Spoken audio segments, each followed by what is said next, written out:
Warren, the announcement earlier this month that Ajit Jain would be taking over responsibility for all of Berkshire's reinsurance efforts once Tad Montrose retires from General Re has raised some questions about not only the change in leadership structure, but succession planning. Given the state of the reinsurance market, it makes sense to have Ajit overseeing both businesses, especially if the pricing environment is expected to be difficult for another 10 years, and there are duplicative efforts that can be streamlined. Given this move and the change in responsibilities we've seen at several of Berkshire's subsidiaries the last few years, I was just wondering if you could give us some color on how succession planning is handled at the subsidiary level, and any insight you could give us into what led you to finally decide to have Ajit oversee both of Berkshire's reinsurance arms, and whether or not it will change the amount of work he'll be doing on the specialty side of the business would be greatly appreciated.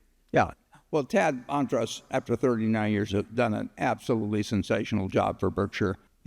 Originally, Gen Re was a problem child for a while, as you know, and then some brought on by itself and some external. But Tad is, he's sensational. And I tried several times, maybe successfully in terms of months, but not in terms of years, to get him to stay out longer.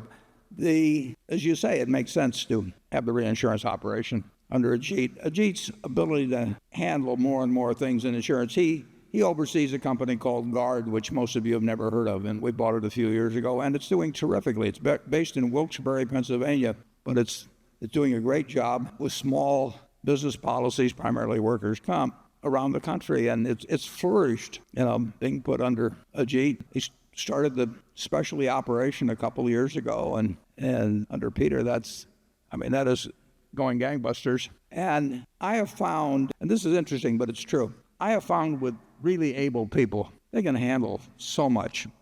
They almost, well, just take Carrie So with it. Put this meeting together. If you have some preconceived notion that an annual meeting that's going to have 40,000 people therefore needs, to spend millions of dollars with all kinds of